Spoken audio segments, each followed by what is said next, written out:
Shalom saudara-saudara yang terkasih dalam Tuhan Yesus Kristus, selamat pagi. Renungan harian kita pada hari ini diambil dari 1 Petrus pasal yang pertama ayat 3-12. Judul renungan kita pada hari ini adalah Happy Ending. Banyak alasan di balik kesukaan orang menyaksikan film. Happy ending merupakan satu di antaranya. Film yang berakhir dengan kebahagiaan menjadi daya tarik tersendiri, sehingga orang rela merogoh kantong dan meluangkan waktu untuk menontonnya. Daya tarik film semacam ini terletak pada efek eskapisme, kecenderungan untuk menghindari kenyataan dengan mencari hiburan yang tidak nyata, yang timbul dalam benak orang-orang yang menontonnya. Mereka merasa nyaman dengan kebahagiaan, meskipun itu hanya sebatas dalam khayalan. Namun efek tersebut tidaklah baik bagi kesehatan mental, sebab ia menjadikan seseorang cenderung melarikan diri dari realitas kehidupan. Kebahagiaan yang ditawarkan pun pada dasarnya bersifat semu. Hal ini tentu saja berkebalikan dari kebahagiaan yang dirasakan oleh orang percaya. Meskipun mereka juga mengalami penderitaan hidup, kebahagiaan adalah suatu kepastian. Ia berkaitan dengan sukacita yang mulia. Kebahagiaan adalah bonus dari Tuhan. Ia terikat oleh hati yang tetap gembira sekalipun dalam penderitaan. Kesadaran inilah yang memampukan orang-orang percaya untuk tidak melarikan diri dari kenyataan hidup. Penderitaan merupakan bagian dari proses pengujian iman mereka, supaya pada saatnya kelak mereka memperoleh puji-pujian dan kemuliaan kehormatan pada hari Yesus Kristus menyatakan dirinya. Perjalanan hidup orang percaya, sebagaimana janji Tuhan, pasti berujung pada kebahagiaan. Janji Tuhan adalah kepastian sebab dia adalah kebahagiaan itu sendiri. Akhir hidup seorang pengikut Kristus tidak akan pernah jauh dari kebahagiaan. Ya, judulnya renungan kita pada hari ini, karya terbesar Tuhan di dalam hidup Anda. Dan bagaimana Anda dapat membalas karya terbesar itu.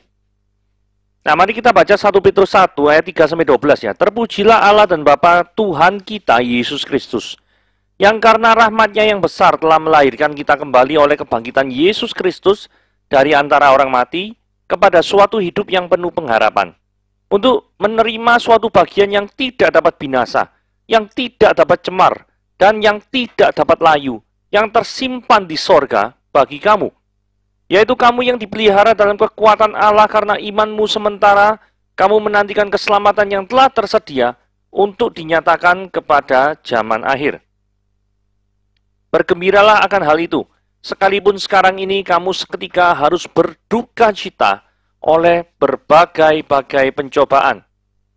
Maksud semuanya itu adalah membuktikan kemurnian imanmu, yang jauh lebih tinggi nilainya daripada emas yang fana, yang diuji kemurniannya dengan api, sehingga kamu memperoleh puji-pujian dan kemuliaan dan kehormatan pada hari Yesus Kristus menyatakan dirinya. Sekalipun kamu belum pernah melihat dia, namun kamu mengasihinya, kamu percaya kepada dia, sekalipun kamu sekarang tidak melihatnya, kamu bergembira karena sukacita yang mulia yang tak terkatakan. Karena kamu telah mencapai tujuan imanmu, yaitu keselamatan jiwamu. Keselamatan itulah yang diselidiki dan diteliti oleh nabi-nabi yang telah bernubuat tentang kasih karunia yang diuntukkan bagimu. Dan mereka meneliti saat yang mana, yang bagaimana yang dimaksudkan oleh Roh Kristus yang ada di dalam mereka, yaitu roh yang sebelumnya memberi kesaksian tentang segala penderitaan yang menimpa Kristus dan tentang segala kemuliaan yang menyusul sesudah itu. Kepada mereka telah dinyatakan bahwa mereka bukan melayani diri mereka sendiri, tetapi melayani kamu dengan segala sesuatu yang telah diberitakan sekarang kepadamu dengan perantaraan mereka yang oleh Roh Kudus yang diutus dari sorga menyampaikan berita Injil kepadamu, yaitu hal-hal yang ingin diketahui oleh malaikat-malaikat. Ayat 3 kita lihat ya, terpujilah Allah dan Bapa Tuhan kita. Mengapa Allah perlu dipuji dalam konteks ini gitu ya? Karena Allah adalah sang pemberi pengharapan. Ketika manusia tidak memiliki harapan, tidak memiliki jalan keluar terhadap dosa. Jadi, jikalau Anda sekarang dalam kondisi yang terjepit, terus kemudian ada orang yang bisa memberikan jalan keluar, maka Anda pasti secara langsung ya, itu kamsya sama orang itu ya. Berterima kasih kepada orang itu. Betul tidak? Benar kan? Karena apa? Orang itu sangat berjasa meloloskan saudara dari segala permasalahan yang saudara hadapi. Nah, ini mengapa kok Allah perlu dipuji? Karena Allah memberikan pengharapan, dan pengharapannya itu pasti. bukan omong kosong. Bukan misalkan orang investasi bodong, bukan kayak gitu. Pemberi pengharapannya itu pasti. Ya toh? Nah, pengharapannya seperti apa? Yang karena rahmatnya yang besar. Jadi karena kalau bukan manusia, Allah yang mau jadi manusia di dalam diri Yesus Kristus, yang itu adalah merupakan jalan keluar bagi orang yang berdosa, maka pengharapan itu tidak pernah ada. Saya ulangi ya. Jikalau tidak pernah ada inkarnasi, yaitu Allah menjadi manusia, maka pengharapan manusia akan bebas dari dosa. Itu hal yang mustahil. Caranya bagaimana? Nah ini ya, melahirkan kita kembali. Konsisten dengan perkataan Yesus di Yohanes pasal yang ketiga ayat 3. Dikatakan, Yesus menjawab katanya, aku berkata kepadamu, sesungguhnya jika seseorang tidak dilahirkan kembali, dia tidak dapat melihat kerajaan Allah. Jadi di sini kita lihat ya, orang tidak bisa dilahirkan kembali, tidak bisa melihat kerajaan Allah. Jadi ada suatu pekerjaan Roh Kudus yaitu melahirkan kita kembali. Jadi kalau orang tidak born again, maka orang itu tetap dalam kehidupan lamanya, tetap menyukai daripada segala keberdosaannya, dan tidak akan pernah memiliki kerinduan terhadap hal-hal yang rohani. Nah, kemudian ada frase oleh kebangkitan Yesus Kristus dari antara orang mati. Ini menunjukkan keilahian daripada Yesus Kristus. Membuktikan bahwa Kristus bukan sekedar omong saja dalam dunia ini. Kan bisa aja Kristus itu cuma ngomong tok, ngeklaim dirinya anak Allah, tapi bukan Allah. Ya toh? Tapi dari sini, Yesus Kristus bangkit dari antara orang mati. Itu adalah suatu fakta, bukan mitos. Ya. Kehidupan Kristus mengalahkan maut yang menyebabkan adanya pengharapan bahwa kuasa maut telah dikalahkan. Tadi kan ujung-ujungnya gini. Kenapa kok Allah perlu dipuji? Karena Allah memberikan jalan keluar atau pengharapan. Jalan keluar dari apa? Dari keberdosaan manusia. Karena upah dosa adalah maut. Jadi kalau tidak ada pengharapan jalan keluar daripada Allah, maka manusia ini seluruhnya akan mati karena dosanya, akan mengalami maut. Nah, kehidupan Kristus, kebangkitan Kristus lebih tepatnya, itu adalah bukti Yesus mampu mengalahkan maut. Jadi Allah maut tidak akan berkuasa. Dan jikalau kita mempercayakan diri kita seperti Kristus, maka kita juga akan dibangkitkan dan tidak akan mengalami kematian sampai selama-lamanya. Nah, bagian yang kekal selamanya. Nah, 4 ya, untuk menerima suatu bagian yang tidak dapat binasa. Ya, ini pasti merujuk kepada hidup kekal ya. Bagian dari yang tidak dapat binasa. Masalahnya adalah, apakah hidup kekal itu dipandang berarti ya dalam kehidupan manusia sekarang ini? Karena seringkali manusia itu tidak memperdulikan adanya hidup kekal, ada apa enggak, ini tidak ngurus. Tapi lebih memperdulikan kondisi saat ini itu seperti apa. Karena mereka tidak memiliki iman untuk memandang ke depan. Bahwa ada kehidupan setelah kematian. Ada life after death. Itu mereka tidak percaya. Karena mereka tidak percaya, maka mereka memiliki cara pikir bahwa hidup ya untuk dunia ini. Hidup ya untuk di dunia ini tok. Tidak ada caranya kita tuh mempertanggungjawabkan nanti segala perbuatan kita pada Tuhan itu tidak ada. Karena Tuhan tidak kelihatan, maka saya tidak percaya Tuhan itu ada. Banyak orang berpandangan demikian kan. Itu adalah orang-orang yang ateis. Ya. Ironinya manusia itu lebih suka ya menerima sesuatu yang dapat binasa. Dalam hal ini kekayaan, harta, jabatan itu dapat binasa. Artinya dapat binasa apa? Ada waktunya di mana Anda itu tidak memegang jabatan itu, kekuasaan itu, atau uang itu, atau kekayaan itu. Tapi di sini firman Tuhan jelas, engkau akan menerima suatu bagian yang tidak dapat binasa, hidup kekal. Bukankah hidup kekal itu jauh lebih tinggi artinya daripada kekayaan yang saudara miliki? Karena kekayaan saudara memiliki Jikalau memang ada, misalnya ada kecelakaan, gempa bumi, atau kebakaran, semuanya akan musnah, binasa. Tetapi, hidup yang kekal, itu tidak dapat dikalahkan oleh apapun, termasuk oleh maut. Ayat 5. Penyertaan Tuhan dalam hidup ini. Nah, ayat 5 ini luar biasa ya. Yaitu kamu ini kan merujuk pada orang yang percaya ya. Dikatakan gini, kalau orang yang sudah percaya kepada Tuhan, dikatakan dipelihara dalam kekuatan Allah. Jadi Tuhan itu tidak tinggal diam ketika kita memutuskan diri untuk percaya kepadanya. Justru Tuhan memelihara kehidupan kita dalam kekuatan tangannya. Loh, bukankah ini menunjukkan bahwa kepada siapa kita bersandar, itu adalah pribadi yang bertanggung jawab. Ada jeda waktu antara kondisi sekarang ketika Anda sudah beriman sekarang ini dengan kondisi nanti pada waktu zaman akhir di mana keselamatan itu dinyatakan. Nah, di dalam jeda waktu ini itu ada durasi hidup yang harus kita lalui sebagai orang percaya. Nah, banyak peristiwa di dalam durasi hidup ini, waktu antara kita menyatakan iman kita dan waktu ketika nanti ada zaman akhir, itu ada banyak berbagai penderitaan yang dialami oleh orang-orang yang percaya kepada Tuhan. Pertanyaannya adalah, kenapa kok selama durasi hidup itu, orang beriman itu mengalami penderitaan yang luar biasa? Ayat 7 menjawabnya ya.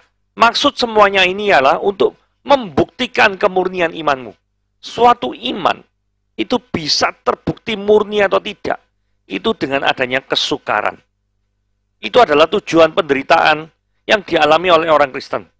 Memang secara logika, orang Kristen akan mengalami tekanan dalam hidupnya. Secara logika pasti. Hal ini disebabkan karena adanya prinsip hidup atau cara pandang yang berbeda antara orang yang berdosa dengan Christian worldview, cara pandang Kristen. Mau contoh, misalkan ada orang non-Kristen memandang, oh iya, korupsi itu biasa. Ngambil uang perusahaan untuk kepentingan diri sendiri itu biasa, lakukan saja, tidak masalah. Tetapi orang Kristen jelas menolak, itu adalah dosa. Dan sebagai tanggapannya, orang-orang yang tidak percaya Tuhan mengatakan, lah kamu sok suci lu, masa ada uang di depan mata kamu nggak mau, sok suci lu. Nah, jadi ada perbedaan yang besar antara cara pandang orang dunia dengan cara pandang kekristenan. Nah, itulah sebabnya kondisi itu pun itu membuat situasi kan tadi tidak enak. Hidup jadi tidak enak, tidak nyaman, karena dimusuhi oleh teman dan lain sebagainya. Nah, kenapa seperti itu? Ya, karena mereka memiliki tujuan utama bagi mereka ya. Tujuan utama dalam hidup ini itu memperkaya diri sendiri. Dalam kasus contoh korupsi. Ya, kalau misalkan mereka ingin memperkaya diri sendiri, ya tidak mungkin korupsi lah ya. Nah, cara memaknai hidup ini itu sudah berbeda. Bahkan berlawanan, tidak cuma berbeda, berlawanan dengan orang dunia pada umumnya. Jadi sudah tentu situasi ini akan membawa orang Kristen pada penderitaan.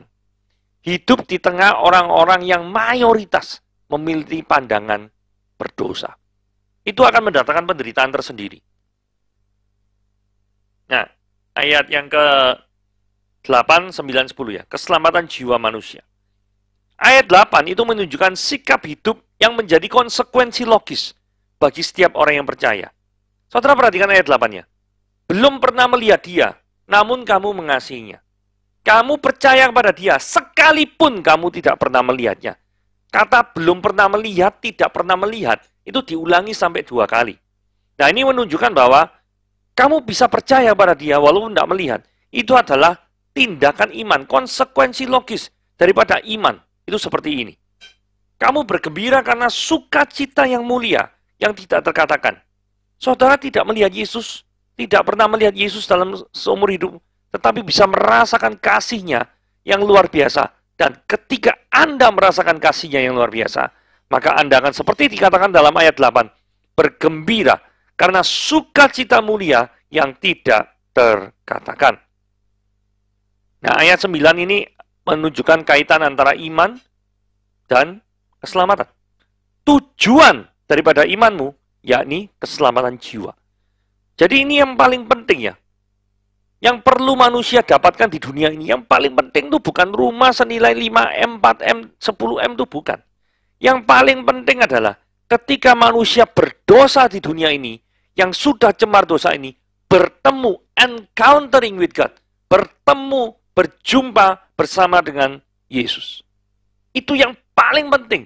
Momen yang tidak boleh tidak ada bagi orang yang berdosa. Jadi jikalau Anda yang sedang mendengarkan siaran ini, dan Anda belum percaya kepada Yesus adalah Tuhan dan Juru Selamat, maka saya mengundang Anda untuk percaya kepada Yesus sebagai satu-satunya Tuhan dan Juru Selamat yang mampu membebaskan Anda dari segala keberdosaanmu. Nah, ayat 10 dikatakan, keselamatan itulah yang diselidiki dan diteliti oleh nabi-nabi. Artinya apa? Keselamatan yang sedang kita bicarakan ini, karya terbesar yang sudah Tuhan lakukan 2000 tahun yang lalu di kayu salib, itu bukan ujuk-ujuk atau tiba-tiba muncul, tapi memang sudah direncanakan Allah sejak zaman perjanjian lama. Bahkan di dalam Efesus 1 ayat 4 dikatakan sejak dunia sebelum dijadikan. Nah, sekarang di ayat 11, ini adalah peran Roh Kudus dalam meneliti firman Tuhan. Dan mereka, orang-orang itu ya, meneliti saat mana dan bagaimana yang dimasukkan oleh Roh Kristus yang ada di dalam mereka. Yaitu roh yang sebelumnya memberi kesaksian tentang penderitaan yang menimpa Kristus. Artinya gini ya, di dalam kita belajar firman Tuhan, meneliti firman Tuhan, kita harus melibatkan peran serta Roh Kudus. Tidak bisa belajar firman Tuhan dengan mengandalkan kemampuan diri sendiri. Maka pasti Anda akan gagal. Anda butuh di dalam belajar itu kekuatan daripada Roh Kudus. Roh Kudus akan memberikan pencerahan pada bagian-bagian yang membingungkan, yang kadang kita tidak ngerti. Nah, kadang orang tidak ngerti, nafsir-nafsir sendiri nanti jadi sesat. Asalkan kita tetap mau bersandar penuh kepada Dia, maka Tuhan akan memakai pikiran kita, mencerahkan pikiran kita. Ayat 12 dikatakan gini, kepada mereka telah dinyatakan bahwa mereka bukan melayani diri mereka sendiri, tapi melayani kamu.